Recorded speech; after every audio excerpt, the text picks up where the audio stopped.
Hello student, welcome to the Atal study point. और आज की इस वीडियो में हम 2021 के जो पेपर थे उसको सॉल्व करेंगे, जिसमें हम फर्स्ट पेपर से शुरू करेंगे।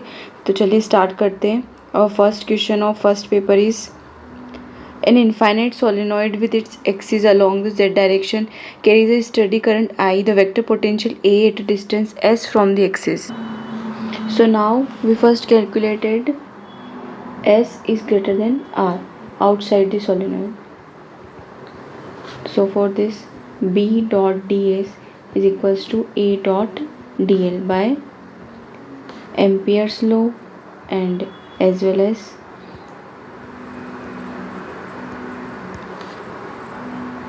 vector potential.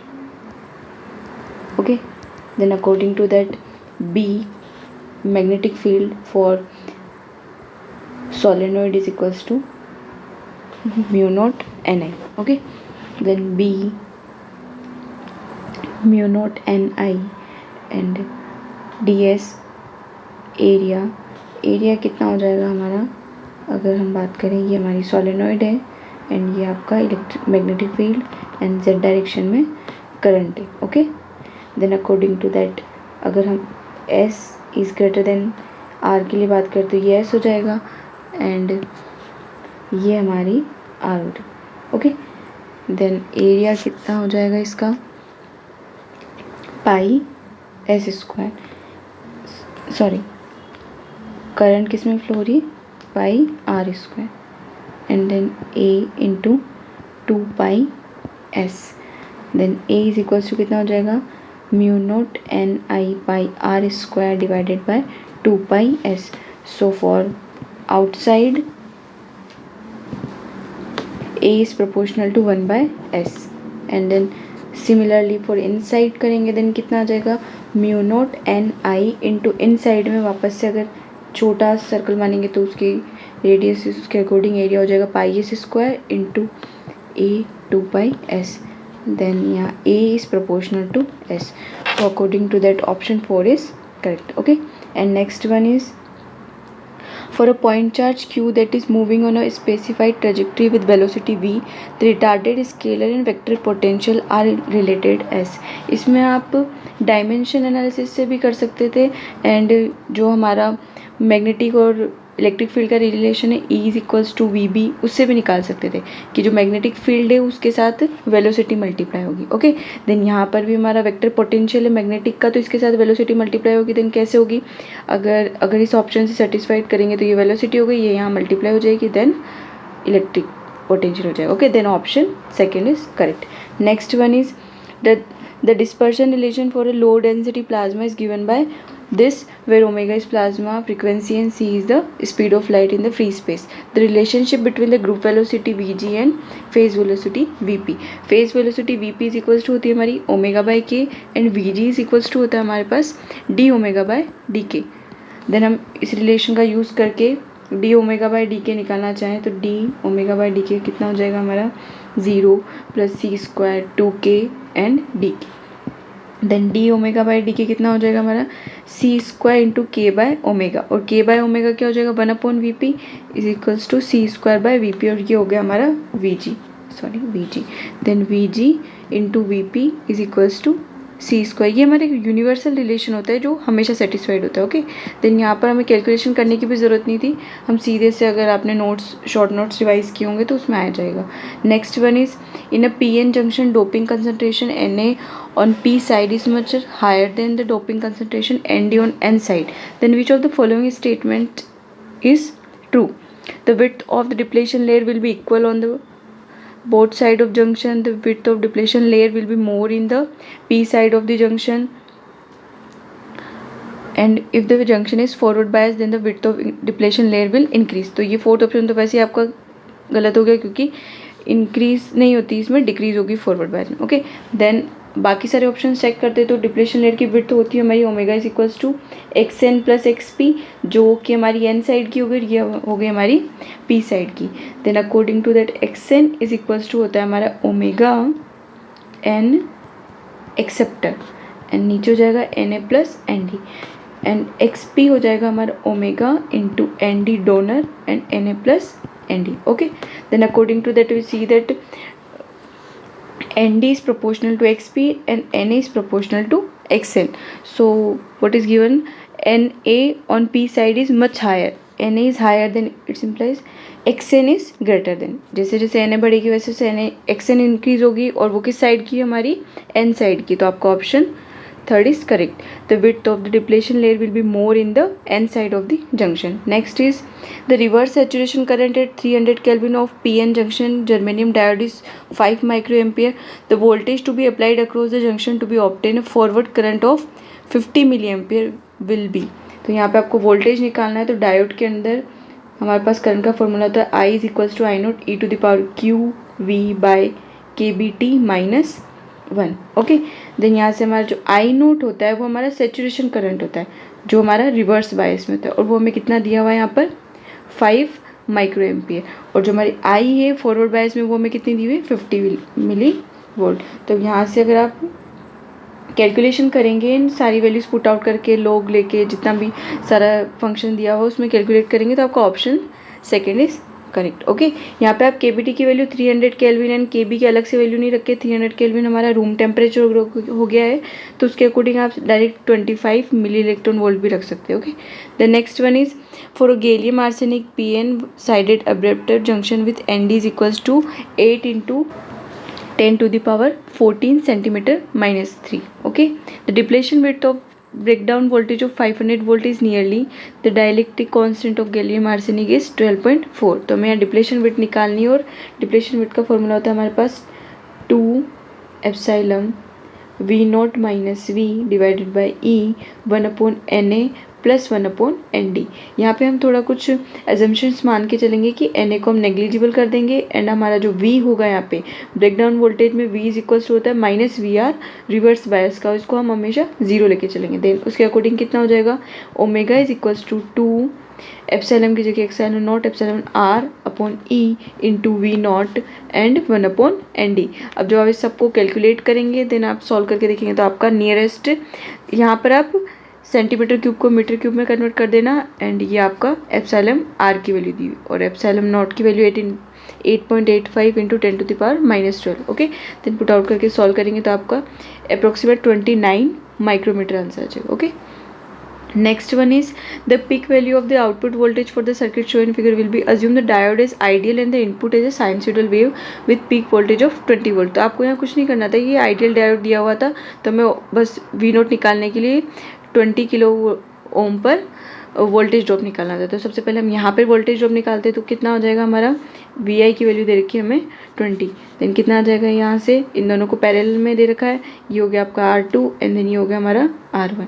ये थोड़ा सा ज़्यादा वो मिक्स हो गया इसमें क्योंकि थोड़ा स्पेस कम है, तो आप मैं मार्क कर लेती हूँ अलग से. हाँ, तो कितना हो जाएगा हमारा, अगर मैं 10 वोल्ट पे वोल्टेज ड्रॉप देखूँ तो V1 इज इक्वल्स टू कितना हो जाएगा 20 × 10 डिवाइडेड बाई 10 + 10, तो कितना आ जाएगा 10 वोल्ट. एंड देन यहाँ पर वोल्टेज ड्रॉप देखेंगे तो ये दोनों किस में हो गए हमारे पैरेलल में. देन इसका हमारे कितना आ जाएगा, अगर मैं सर्किट बनाऊँ तो ये हमारा 10 वोल्ट हो गया,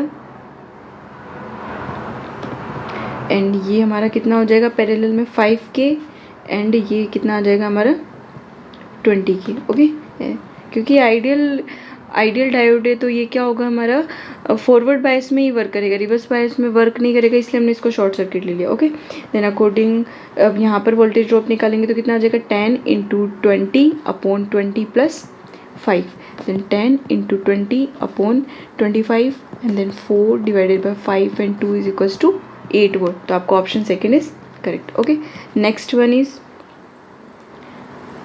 if the peak out voltage of a full wave rectifier is 10 volt its DC voltage is, तो जो आपकी पिक आउट वोल्टेज होती है, सॉरी फुल वेव रेक्टिफायर में DC वोल्टेज होगी हमारी VDC is equals to full wave है ना, तो 2 × VP/5. तो जब इसको सॉल्व करेंगे तो आपका 6.36. अगर यही आपका हाफ वेव रेक्टिफायर होता तो हम यहाँ पे 2 का मल्टीपल नहीं लेते. Okay, next one is a zener diode of 40 volt breakdown is connected in series with a resistance of 200 ohm. If a load of 2 kilo ohm is connected across the Zener diode, or what range of input voltage will be circuit operated given the maximum Zener current is 25 milli. यहाँ पे हम सबसे पहले circuit design करेंगे. Then ये space थोड़ा सा कम है तो मैं इसको इधर डिज़ाइन कर देती हूँ. ये हमारा हो गया रेजिस्टेंस 200 ओम। एंड देन ये हमें दिया हुआ था 40 वोल्ट। एंड ये हमारा जेनर डायोड हो गया।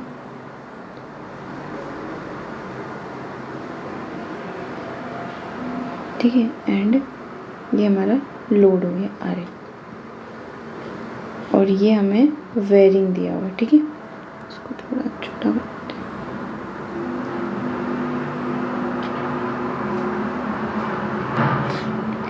तो कितना आ जाएगा यहाँ से, V maximum is equals to, और यहाँ में ये दिया हुआ है zener current maximum IZ maximum. अब जो V वेरी कर रहा है इसका मतलब क्या हो गया, हमारा IR भी वेरी करेगा।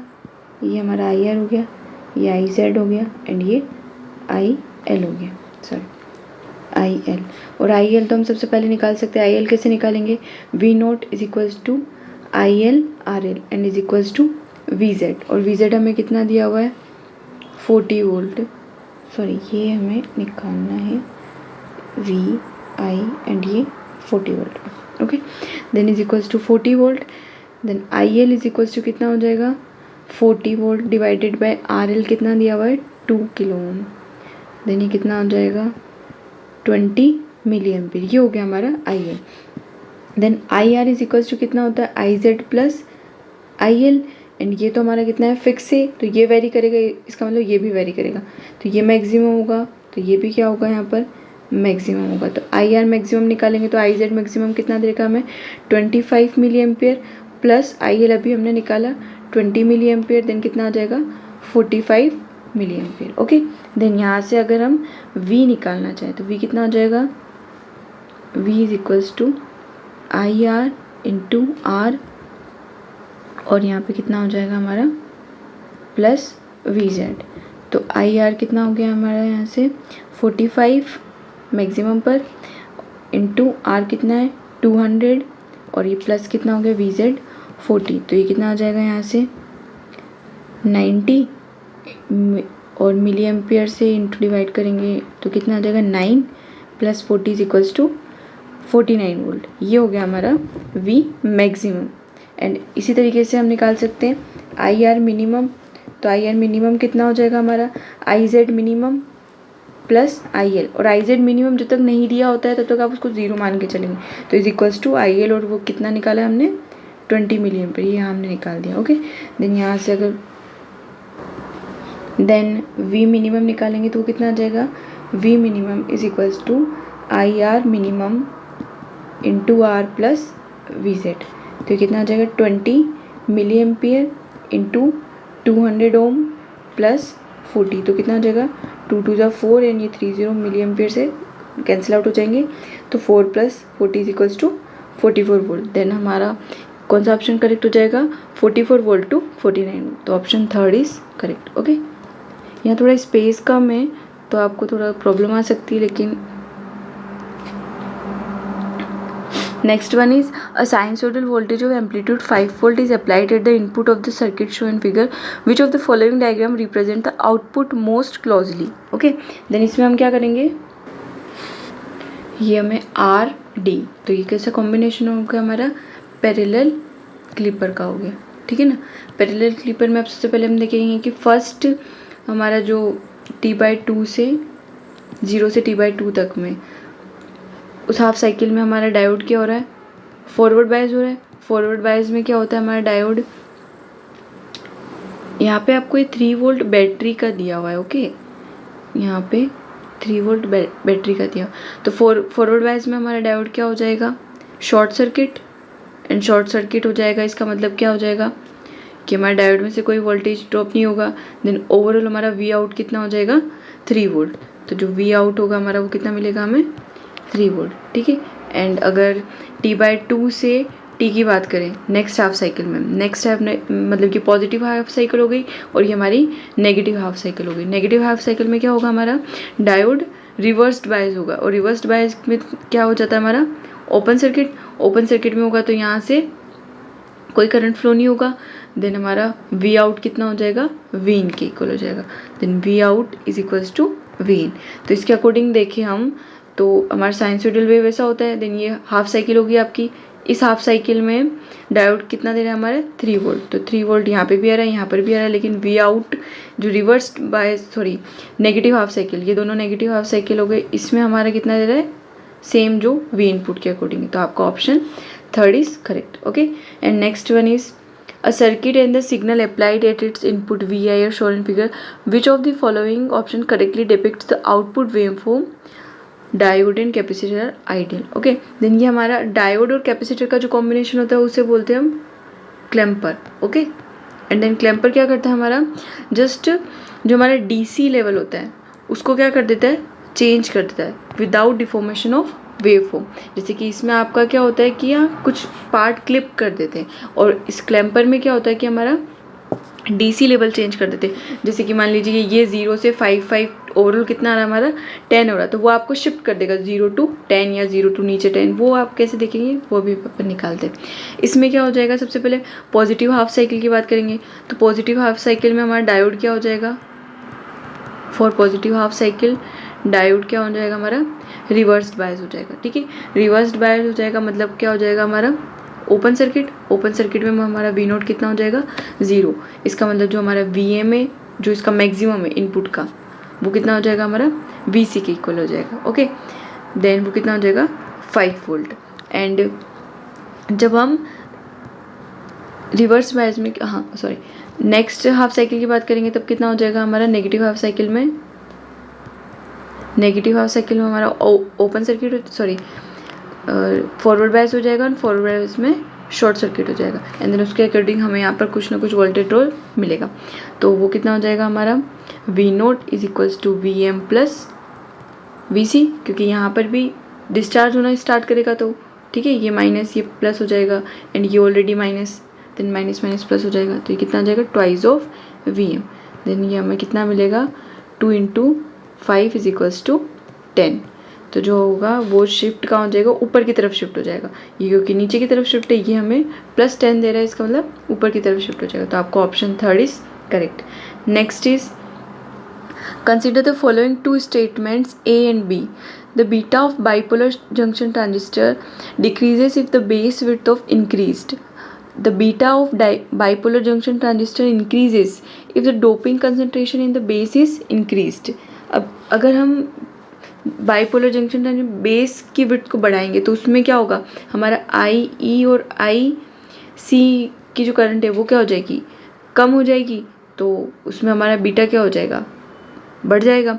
And the beta of bipolar junction transistor increases if the doping concentration in the base is increase. अगर डोपिंग कंसंट्रेशन हम बढ़ाएंगे तो यहाँ से इलेक्ट्रॉन्स को जाने में मतलब ये हो गया हमारा P, ये N और ये P. ठीक है, देन अकॉर्डिंग टू अगर हम देखें इसकी बेस में कि हम विड्थ बढ़ाते हैं, डोपिंग कंसंट्रेशन बढ़ाते हैं, तो उसमें क्या हो जाएगा कि नंबर ऑफ इलेक्ट्रॉन्स आपके बढ़ जाएंगे, और नंबर ऑफ इलेक्ट्रॉन्स बढ़ जाएंगे तो वो इस होल के साथ रिकॉम्बिनेशन नहीं कर पाएंगे, तो उस वजह से वो इंक्रीज नहीं होकर वो डिक्रीज हो जाएगा. ओके, देन आपका इसमें ऑप्शन बी तो क्या हो जाएगा फॉल्स हो जाएगा, एंड ए क्या हो जाएगा ट्रू. तो आपका option 4 is correct. Next one is for an ideal PNP transistor the current component are given by this. Leakage current ICBO for this transistor is nearly. तो जो आपका रिलेशन होता है लीकेज करंट का वो कितना होता है हमारे पास IC is equals to alpha IE plus ICBO. और यहाँ से IC कितना हो जाएगा हमारे पास 2.99 प्लस 0.001, यानी कितना हो जाएगा 2.991 milliampere. And similarly IE कितना हो जाएगा 3 milliampere plus 0.1 milliampere. देखिए कितना हो जाएगा ये 3.01 milliampere. Okay, then alpha कितना होता है हमारा IC अपॉन IE. तो पहले अल्फ़ा निकालेंगे हम 2.991 3.01, एंड देन आप इसको सॉल्व करेंगे तो करेक्टली वो कैंसिल आउट नहीं होके वो कुछ ना कुछ टर्म्स देगा. और आप इसमें वैसे भी देख सकते हैं, यहाँ से देखेंगे आप तो मिली एम्पियर में तो हमारा कोई करंट ही नहीं होगा. ठीक है, क्यों, क्योंकि लीकेज करंट किसकी वजह से होता है हमारा माइनॉरिटी चार्ज कैरियर की वजह से होता है, और वो मिली एम्पियर का होता ही नहीं, वो हमारा होता है माइक्रो एम्पियर का. तो जब आप सॉल्व करेंगे तो नियरेस्ट हम इसके अकॉर्डिंग आएंगे. तो ऑप्शन 3rd इज करेक्ट. यहाँ आप सॉल्व करके देख सकते हैं Okay, next one is ideally in a transistor in a common emitter configuration, the collector current IC for a given IB is expected to be independent of VCE for VC is greater than 0. However, for practical transistor in common emitter configuration, IC increases with increase in VC. This deviation is known as, तो ये किसकी वजह से होता है हमारा कि जो हमारा शॉर्ट सर्किट बोलते हैं ना, जैसे हम जो अभी हम बोल रहे थे लीकेज करंट, वो किसकी वजह से होता है, हमारा अर्ली इफेक्ट की वजह से ही होता है. जेनर इफेक्ट तो हमारा ब्रेकडाउन वोल्टेज पे होता है. ओके, तो यहाँ पे आपका option second one is correct.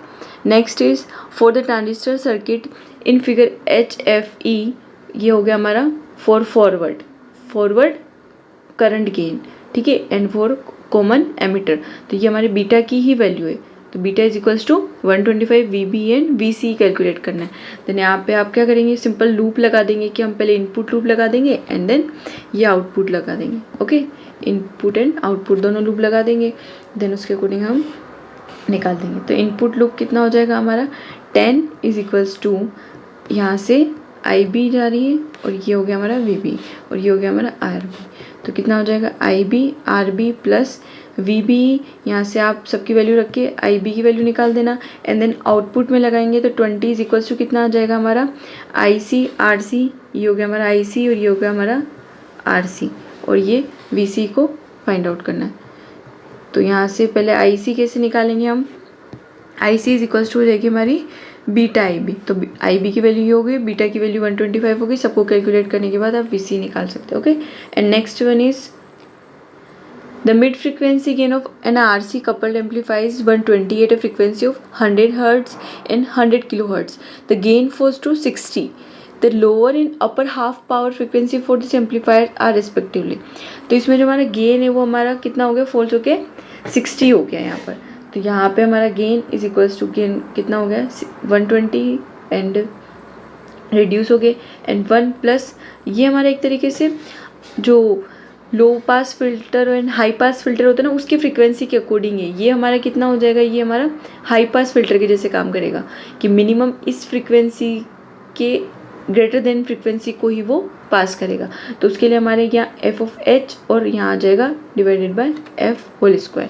Then यहाँ से आप किसकी वैल्यू निकाल देंगे, ये f(h) यहाँ मैं FC लिख देती हूँ, ये f(h) ये वाला f(h). ओके, देन 60 एंड इसको आप कैलकुलेट करेंगे तो कितना आ जाएगा 1 इज इक्वल्स टू 2√1 प्लस ये कितना हो जाएगा 100 Hz and divided by f(c)². तो जब इसको सिंप्लीफाई करेंगे देन f(c) कितना आ जाएगा हमारा, इधर लेके मल्टीप्लाई करके स्क्वायर कर देंगे. देन कितना आ जाएगा 4 माइनस 1 3, तो √3 हो जाएगा एंड कितना आ जाएगा ये हमारा 1 plus 100 f(c)² is equals to 4 and then ये माइनस ओके इधर आ जाएगा. तो 4 माइनस 1 कितना आ जाएगा 3 एंड ये स्क्वायर हटेगा तो ये हो जाएगा हमारा √3 एंड देन यहाँ से f(c) हो जाएगा हमारा 100 divided by √3. Okay, and then similarly अब इसके लिए भी निकालेंगे तो वो कितना हो जाएगा, सॉरी यहाँ f(c)/f(h) आएगा. ओके,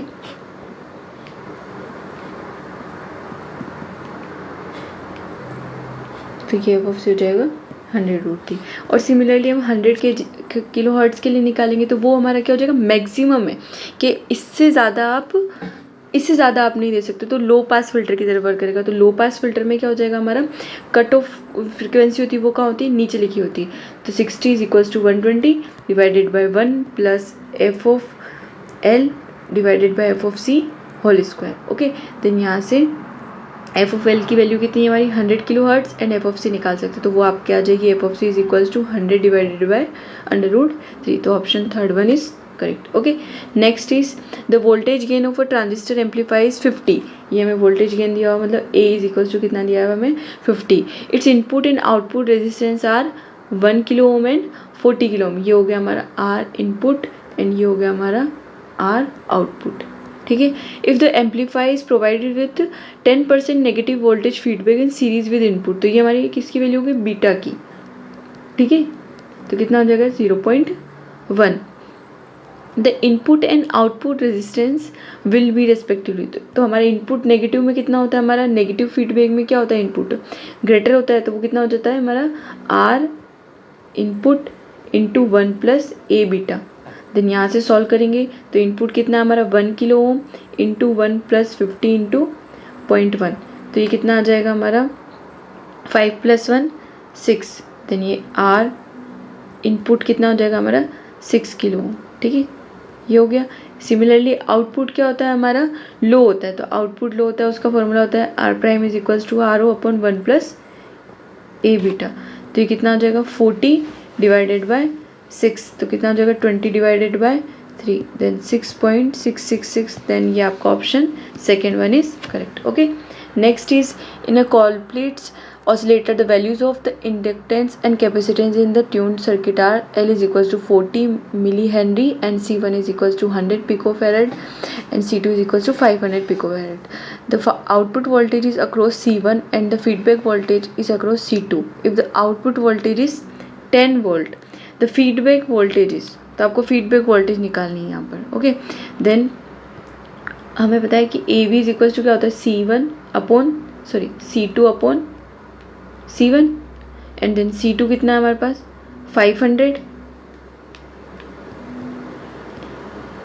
एंड ये हो गया 100, तो AV कितना हो गया हमारे पास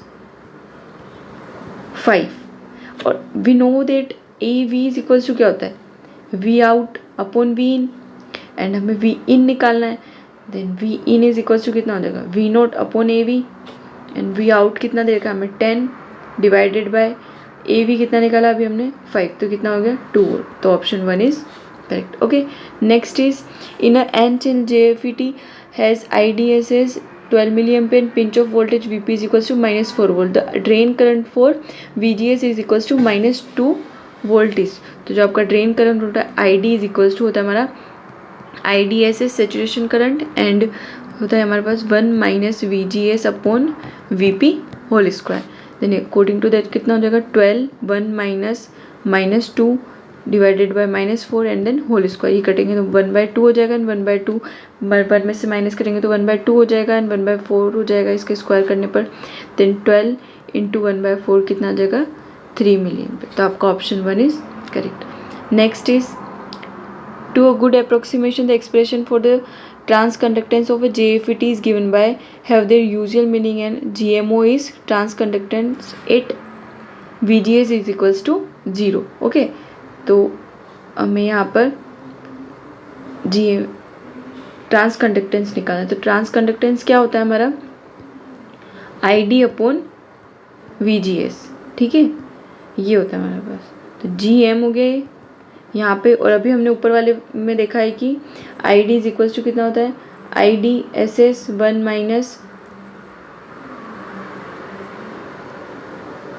- VGS upon VP whole square. तो इसका डेरिवेटिव कर देंगे हम।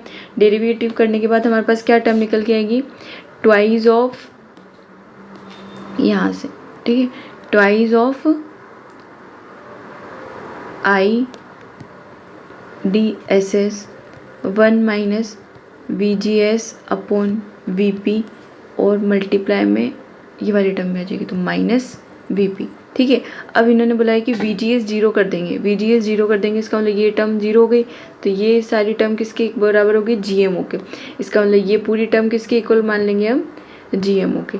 तो यहाँ से अगर मैं GM देखूँ डेरिवेटिव करने के बाद, तो डेरिवेटिव यही था 1 - VGS अपॉन VP, तो ये आ रहा है, ये तो गलत हो जाएगा क्योंकि पावर है ना, यहाँ पे हमने डेरिवेटिव करने के बाद तो देखा पावर कम हो गई, और यहाँ पूरी इस टर्म को क्या बोल रहे हैं GMO, तो GMO multiply this, second option is correct.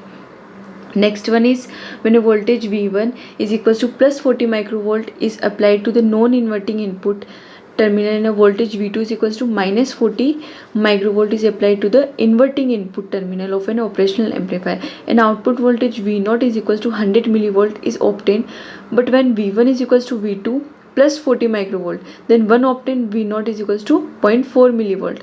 The common mode rejection ratio is, तो आपको यहाँ पे कॉमन मोड रिजेक्शन रेशियो होता है हमारे पास rho is equals to AD/AC, और AD क्या होता है हमारा differential gain, voltage gain. Okay, then वो होता है हमारे पास V0 is equals to A V1 minus V2, ये हमारा AD होता है, ठीक है।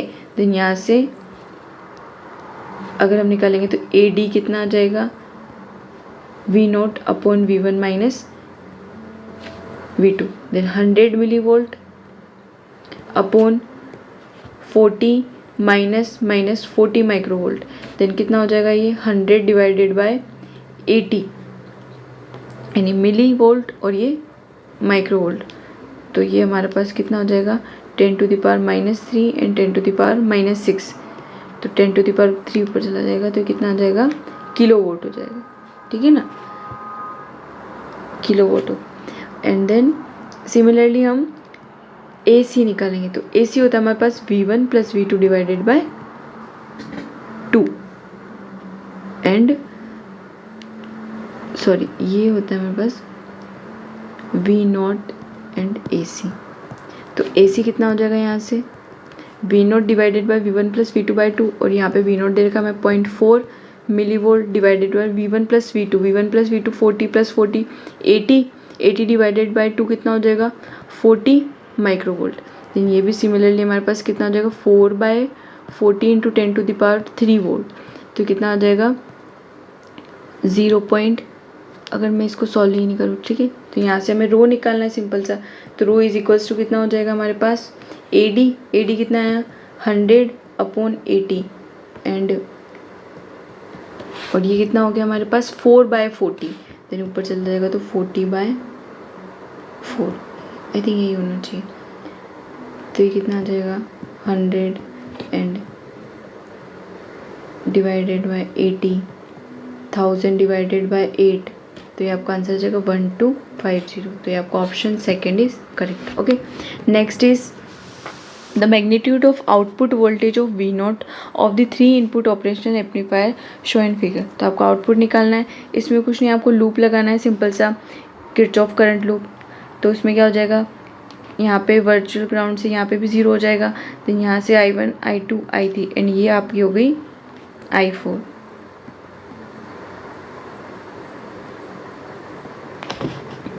तो क्या हो जाएगा I1 plus I2 plus I3 is equals to कितना हो जाएगा I4। तो कितना हो जाएगा -5 -0 इज इक्वल्स टू 1000, ठीक है, and then plus 3 -0 divided by 200 plus 4 -0 divided by 400 is equals to कितना आ जाएगा हमारे पास 0 माइनस V0 डिवाइडेड बाय 500, ठीक है। एंड देन इसको पूरा कम्प्लीटली सॉल्व करेंगे तो कितना आ जाएगा -5 divided by 1000 plus 3 divided by 200 plus 4 divided by 400 बराबर -V0 divided by 500।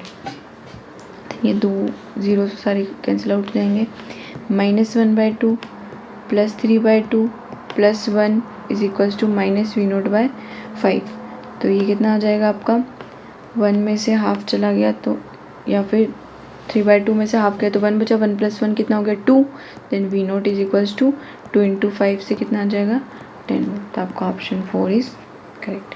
Next is a ramp voltage of 1.5 volt per millisecond is applied to an operational amplifier differentiator having R is equals to 2 kilo ohm and C is equals to 0.01 microfarad. The corresponding output voltage waveform। अब यहाँ पे differentiator क्या करता है हमारा simple सा आपका derivative कर देता है।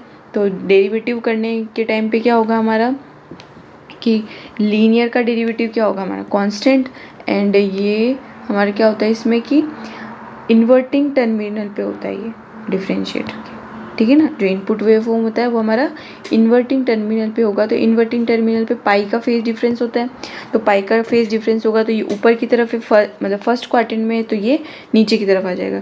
तो इन दोनों ऑप्शन में से आपका कौन सा ऑप्शन करेक्ट होगा, option second one is correct. Okay, and next one is the Boolean expression A plus A bar B where A and B are the inputs to a circuit represent the following logic gates।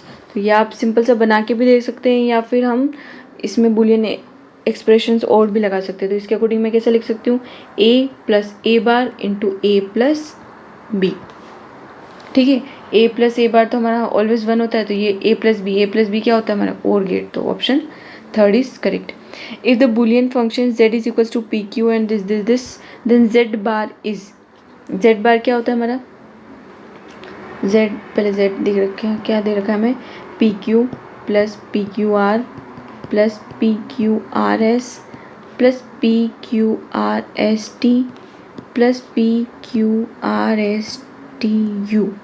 ठीक है, तो आप सबसे पहले इनमें से common निकालते जाइए, उसके बाद हम उसका बार कर लेंगे। ठीक है, क्योंकि काफ़ी लेंदी हो जाएगा अदरवाइज़। तो ये यहाँ से अगर हम P Q R S T को कॉमन निकालें तो 1 प्लस यू बचेगा, और 1 प्लस यू ऑलवेज 1 होगा, तो सिर्फ क्या बचेगा हमारे पास, P Q R S T and ये पी क्यू आर एस। अब यहाँ पे भी सिमिलरली इन दोनों टर्म में से मैं P Q R S common निकालूँ तो 1 प्लस टी बचेगा, और वो ऑलवेज 1 होगा, तो सिर्फ क्या बचेगा, P Q R S. And then यहाँ से नेक्स्ट टर्म में मैं पी क्यू आर कॉमन निकाल लूँ तो 1 प्लस एस बचेगा, तो सिर्फ क्या बचेगा मेरे पास, P Q R and then यहाँ पर P Q.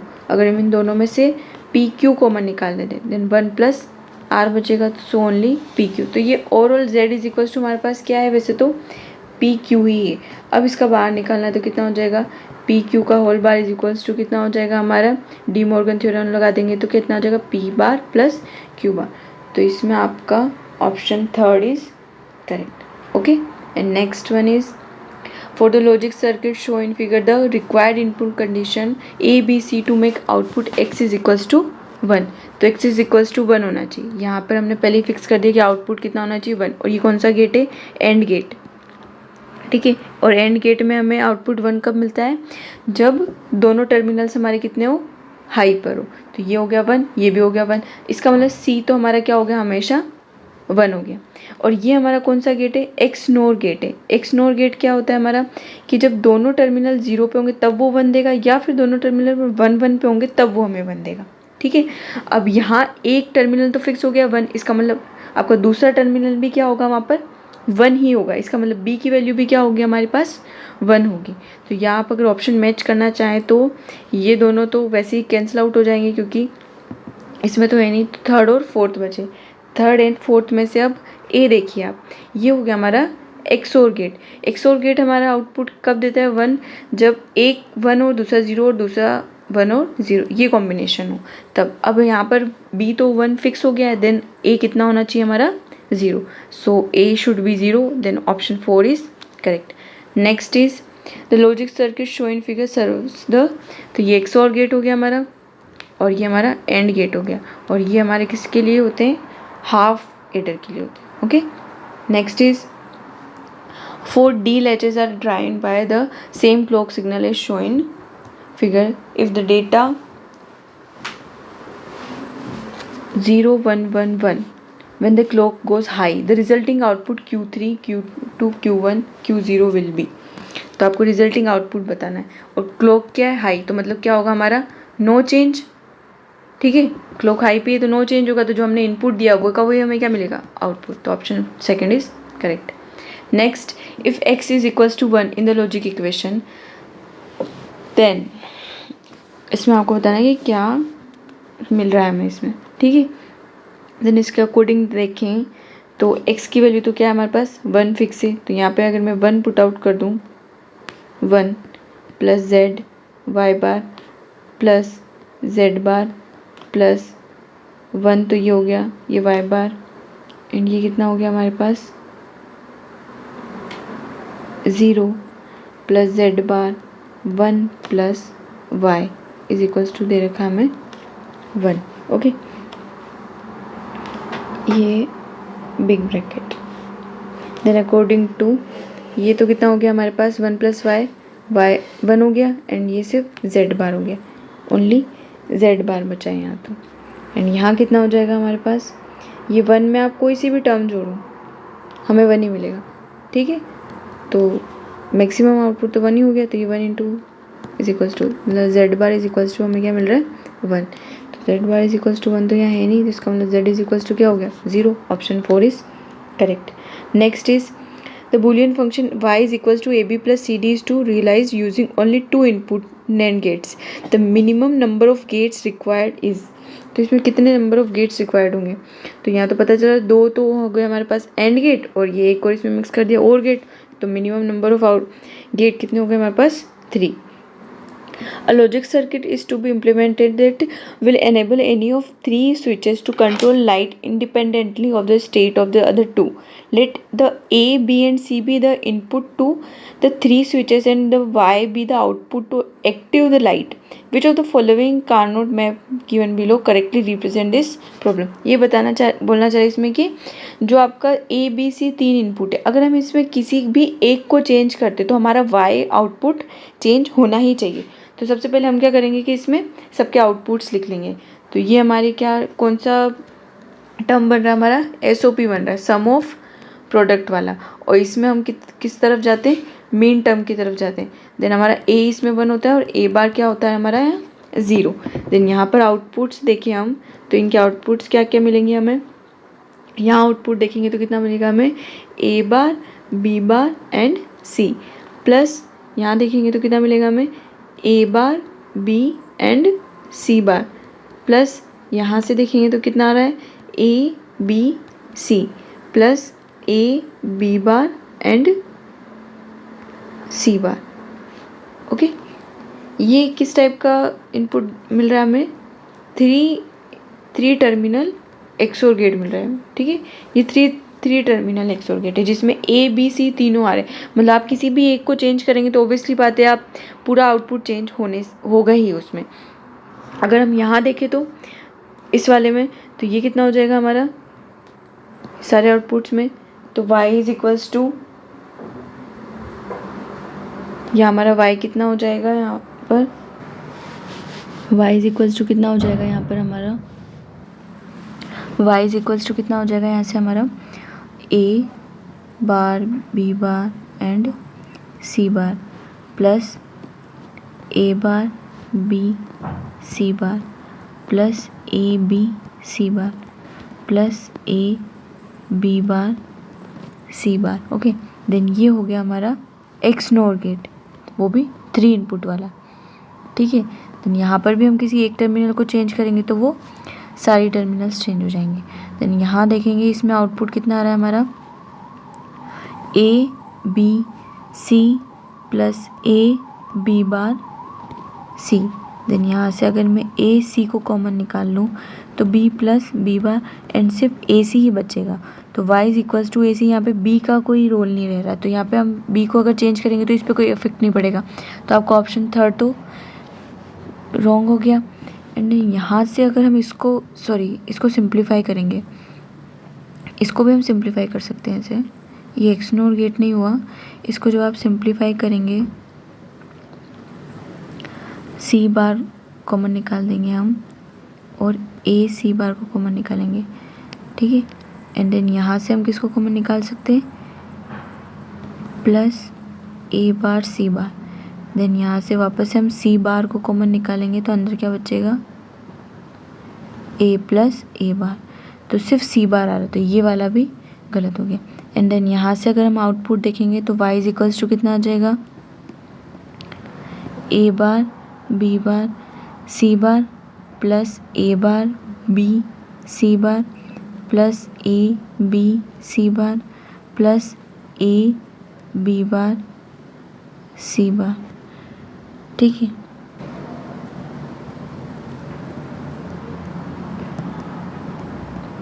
First term in दोनों टर्म्स को किया है मैंने. ओके, एंड देन ये A को कॉमन निकाला तो B, C bar plus B bar, C. तो ये हो गया हमारे पास A bar, C bar plus A, B, C bar plus B bar, C. अब यहाँ अगर हम किसी को चेंज करेंगे तो कोई फ़र्क नहीं पड़ने वाला है. ओके, आउटपुट में, इसलिए हम इसको नहीं लेंगे. क्योंकि अगर यहाँ पर हम B, C बार, मतलब XOR गेट हो गया ना हमारा. XOR गेट में अगर एक को आप 1 0 रखो, दूसरे को 0 1 रखो तो आउटपुट में कोई अफेक्ट नहीं डाल सकता है वो, इसलिए ये वाला हम आउटपुट नहीं लेंगे. ओके, सो हमारा ऑप्शन 1 इज़ करेक्ट.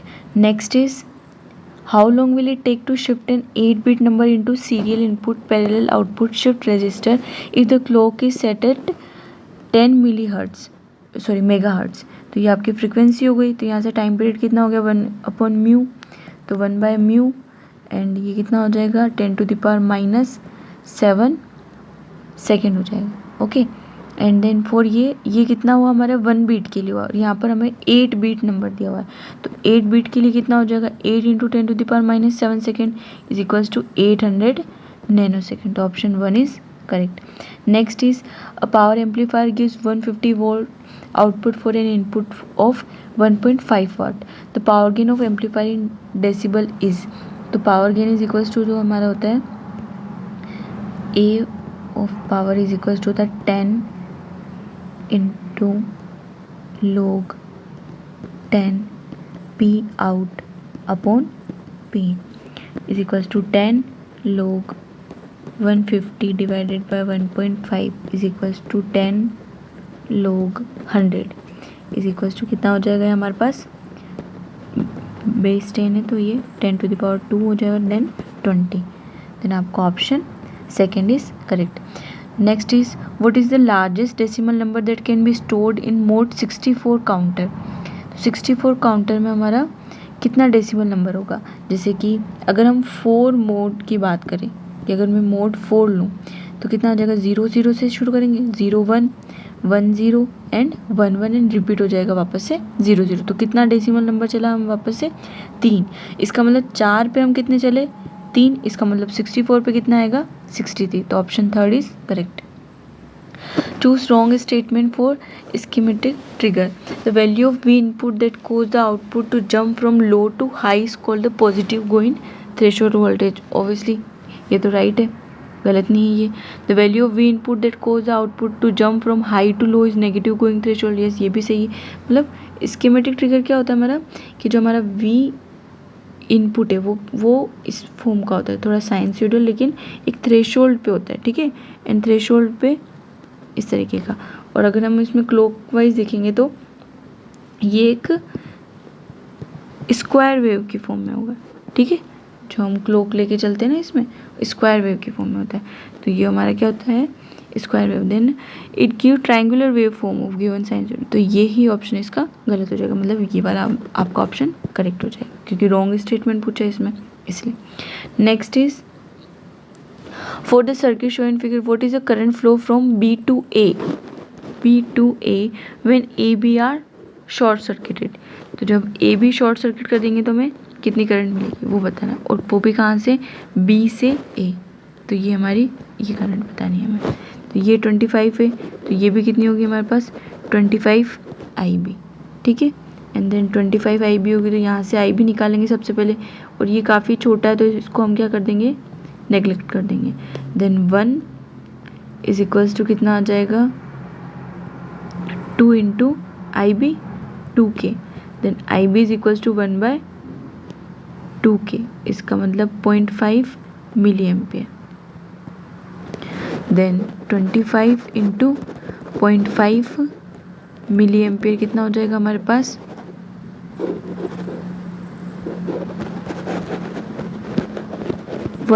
2.5, तो option 1 is correct. Next is a source of EMF 40 volt delivers the maximum power of 10 volt to an external load resistor, how much power will it dissipated when its terminal are short circuited. जो हमारा 40 volt का EMF है और maximum power है हमारे पास 10 volt to an external load resistance, ये हमारा एक्सटर्नल लोड रेजिस्टेंस हो गया RL, ओके।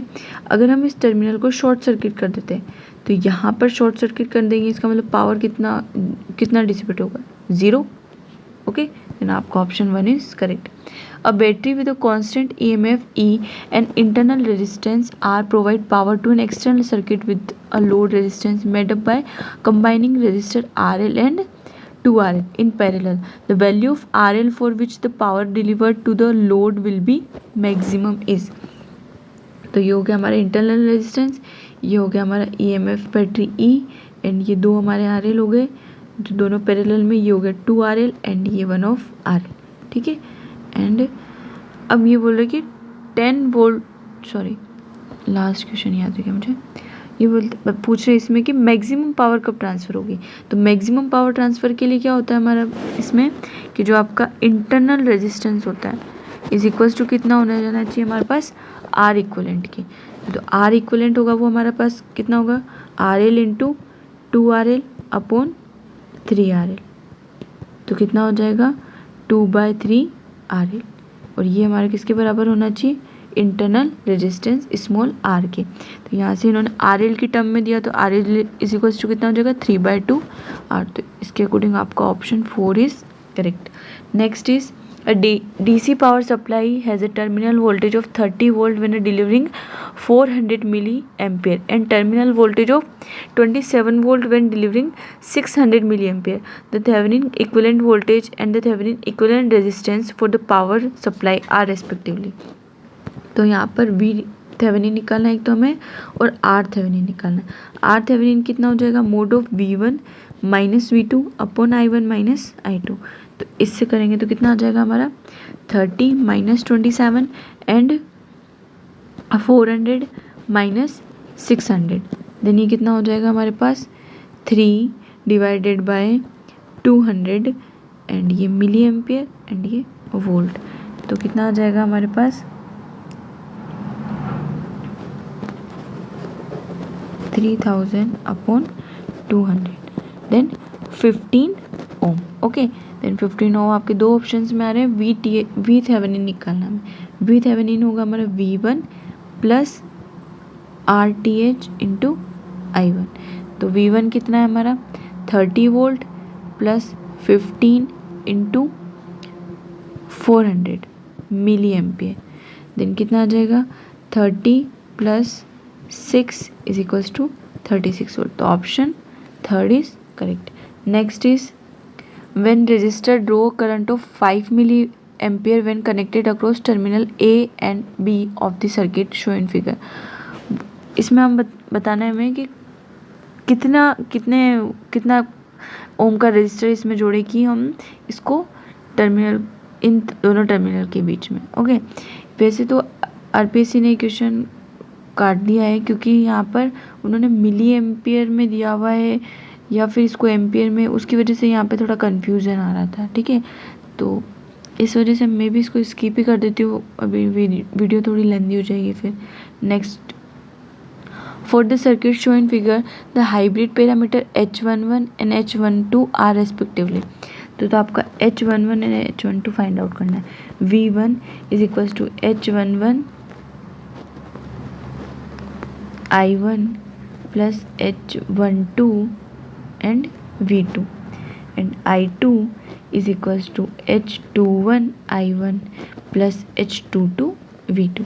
मैं तो H11 and H12 निकालना है तो for H11 V2 is equals to 0 then ये V2 0 हो जाएगा। इसका मतलब ये ओपन सर्किट हो गया। इसका मतलब हमारा I11 H11 कितना हो जाएगा V1 अपॉन I1। V1 कितना होगा हमारे पास I1 R1 upon I1 is equals to R1।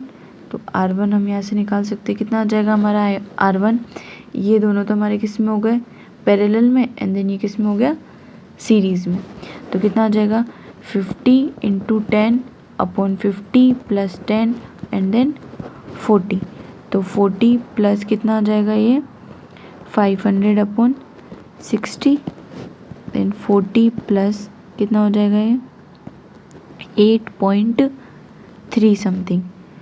तो ये कितना आ जाएगा 48.3 और एक ही ऑप्शन मैच करा तो आपका ऑप्शन 4 करेक्ट होना चाहिए इसमें। Okay next is the network show in figure is equivalent to the Y network show in if R1 R2 R3 is equals to R। ये हो गया हमारा पाई और ये हो गया हमारा T एंड देन जब हम पाई से T में कन्वर्ट करते हैं तो हमारे पास जो वैल्यूज़ होती है वो ऐसे होती है कि ZA इज इक्वल्स टू हो जाएगा हमारा Z1 Z2 upon Z1 plus Z2 plus Z3। तो ये R स्क्वायर एंड ये कितना हो जाएगा 3R then ZA is equals to कितना हो जाएगा R/3 and for similarly sorry RA RB and RC भी सब सेम ही होंगे। तो आपका option second is correct. Next is Four batteries are connected in a parallel across a 0.2 ohm resistor. Each battery has a 12.8 volt open circuit voltage. Their internal resistance are 0.1, 0.12, 0.2, 0.25 respectively.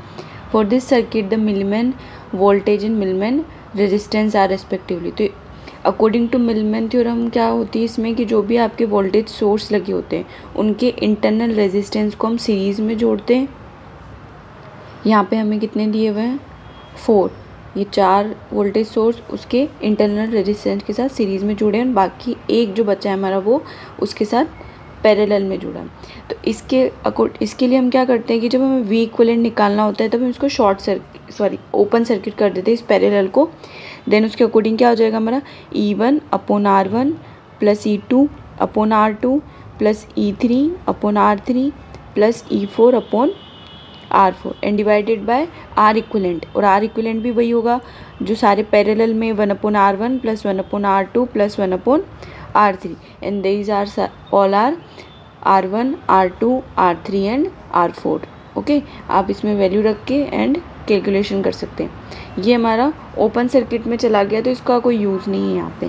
तो इसके according आपका option 3 is correct. जब आप calculation करेंगे तो आपका option 3 correct हो जाएगा. V equivalent and similarly this is R equivalent.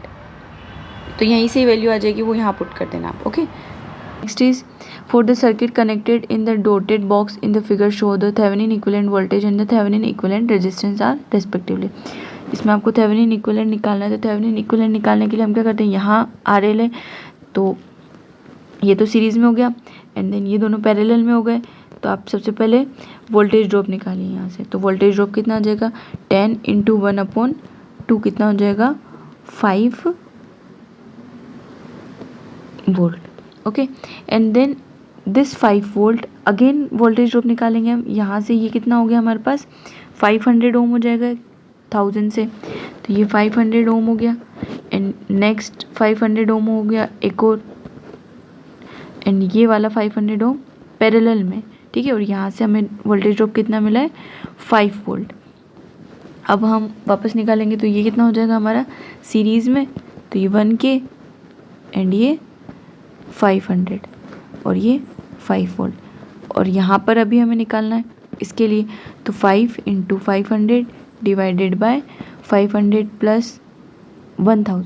Okay, इसका की का मतलब तो कितना हो गया 1500.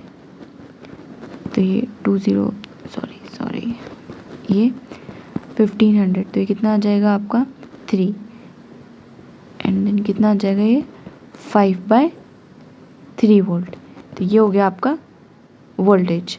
एंड देन सिमिलरली रेजिस्टेंस निकालेंगे. तो रेजिस्टेंस कितना आ जाएगा हमारा आर इक्विवेलेंट. ये दोनों तो सीरीज़ में हो गए एंड देन ये किस में हो गया पैरेलल में. तो 1000 या फिर आप इसको 1K × ½ K divided by 1K प्लस ½ K. देन कितना आ जाएगा ये आपका 1/2/3/2. देन ये कितना हो जाएगा 1/3K. इसका मतलब 1000/3. देन आपका ऑप्शन 3 इज करेक्ट. ये वोल्टेज ड्रॉप हो गया और ये आपका कितना हो गया यहाँ पर आर इक्विवेलेंट हो गया. Next is each resistor shown in figure is equal to R. The equivalent resistance between the points A and C of the network is. तो ये आपके कौन से हो गए, एक तो या तो आप इसको मिरर सर्किट भी बोल दो या फोल्डिंग भी बोल दो, दोनों ही हो गया आपका ये. ठीक है, उसमें क्या होगा हमारा इन दोनों को हम रिमूव कर देंगे तो बचा इक्विवेलेंट सर्किट बना लेते हैं.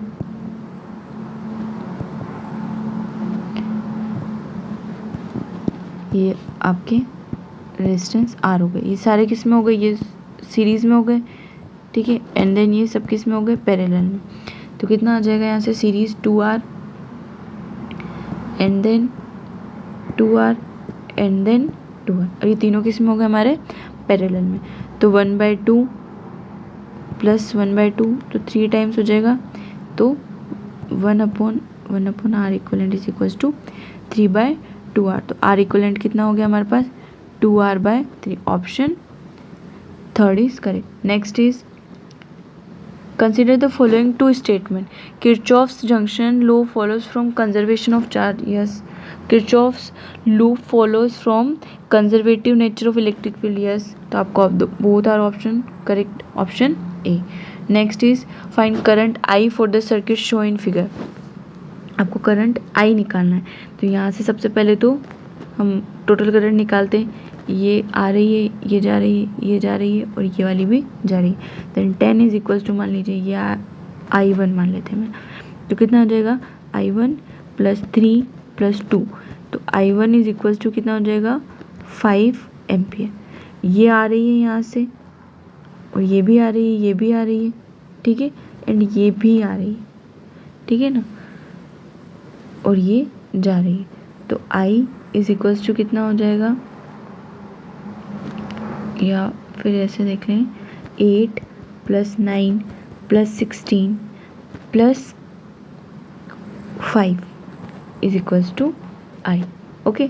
देन कितना आ जाएगा यहाँ से I is equals to 16 and 8 कितना हो गया 24 एंड 14 कितना हो गया 38.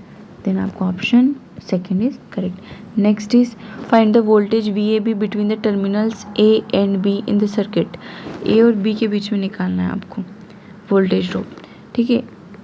Open circuit. तो उसके लिए आप इस रेजिस्टेंस को तो भूल ही जाइए. तो यहाँ रेजिस्टेंस को हम हटा देते हैं ना, क्योंकि यहाँ वोल्टेज ड्रॉप निकाल देते हैं. तो वोल्टेज ड्रॉप कितना हो जाएगा हमारा, यहाँ मान लीजिए V1 है. तो V1 is equals to 100 into 60 divided by 60 plus 40, ये इन दोनों की वजह से. ओके. तो कितना आ जाएगा ये 60 वोल्ट. देन यहाँ से देखेंगे तो कितना हो जाएगा हमारे पास VAB. तो VAB इज इक्वल्स टू कितना हो जाएगा हमारे पास 60. यहाँ से ऐसे चल रहे हैं हम. ठीक है ना, लूप लगा रहे. तो कितना हो जाएगा 60 प्लस 30 एंड माइनस 10. तो कितना आ जाएगा ये 80 वोल्ट. ओके. नाउ आपका option third is correct. Next is in figure show the circuit section AB absorbs energy at a rate of 50 what. तो जो आपका P इज इक्वल्स टू देगा 50 वोल्ट और I इज इक्वल्स टू देगा 2 ampere. Flow through it is indicate direction. Resistance R is equals to 2 ohm. तो यहाँ पे V कितना हो जाएगा, V is equals to IR से 2 2 जा 4 वोल्ट. ओके.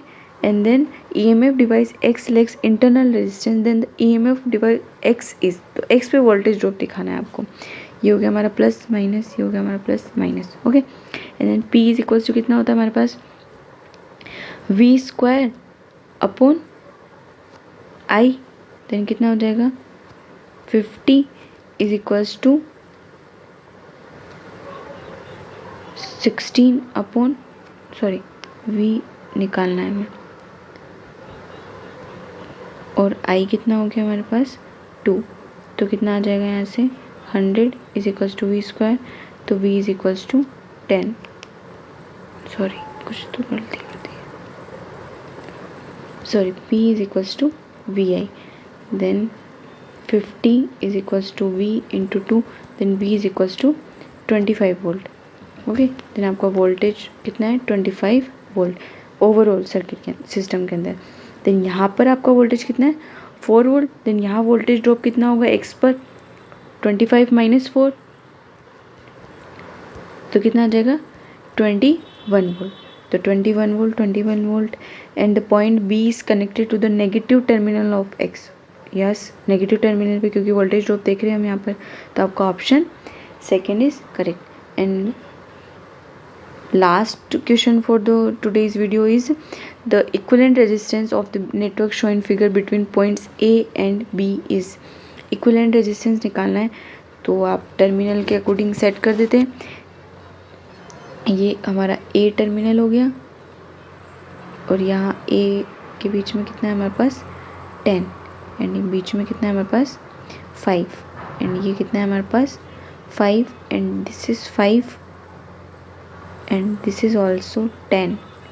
ठीक है. यहाँ पे हम ब्रिज वाला फॉर्मूला नहीं लगा सकते क्योंकि यहाँ रेशो सेम नहीं आ रहा। ओके, 10/5 एंड 5/10 आ रहा है, क्रॉस में आ रहा है। तो सबसे पहले हम इसको क्या करेंगे, इसको पाई टू टी कन्वर्ट करेंगे and then pi to T convert करेंगे तो हमारे पास क्या क्या निकल के आ जाएंगे। ये हमारे पास आ जाएगा 5/2 and this is 5/4 and this is 5/2। Okay, and ये हो गया हमारे पास 5 and this is also 10, sorry 5। Okay, ये हो गए 10। अब ये दोनों हमारे पास किस में हो गए, सीरीज़ में। तो 5/2 + 5 कितने हो गए, 15/2 एंड 5/4 इंटू 10 कितना हो गया हमारे पास। यहाँ पर अगर फिर से इसका इक्विवेलेंट बनाएं तो ये 5/2 एंड ये दोनों पैरेलल में हो जाएंगे। तो ये कितना हो जाएगा, 5/2 + 5 इज इक्वल्स टू 15/2 एंड 5/4 + 10 कितना हो जाएगा हमारे पास, 45/4। ये दोनों हमारे अब किस में हो जाएंगे, पैरेलल में हो जाएंगे। Then 45 divided by 4 into 15/2 divided by 45/4 + 15/2 and then series में हो गया हमारा 5/2 एंड देन सिंप्लीफाई करेंगे तो हमारे पास आंसर आ जाएगा 7 ओम। ओके, तो आपका ऑप्शन सेकंड इज करेक्ट। तो आज की इस वीडियो में हमने फर्स्ट पेपर सॉल्व कर लिया है 2021 का, जिसके हमने 50 क्वेश्चंस कर लिए थे। अगर इसमें आपको कुछ भी डाउट्स होते हैं तो आप कमेंट सेक्शन में बता सकते हैं, अलग से क्वेश्चन का वीडियो बना देंगे। एक्चुअल में ये वीडियो इतना लंबा बन रहा है, लेंथी ज़्यादा है पेपर, इस वजह से, इसलिए मैंने थोड़े बहुत आपको कॉन्सेप्चुअल समझा दिए हैं या फिर आपको डायरेक्ट फॉर्मूलाज बता दिए, तो आप उसमें वैल्यू पुट आउट करके आंसर निकाल सकते हैं, क्योंकि यहाँ कैलकुलेशन ज़्यादा हो जाएगी तो वीडियो ज़्यादा लेंथी हो जाएगी फिर। ओके, तो आप कमेंट सेक्शन में बता देना और नेक्स्ट वीडियो में मिलते हैं हम। Okay, thank you.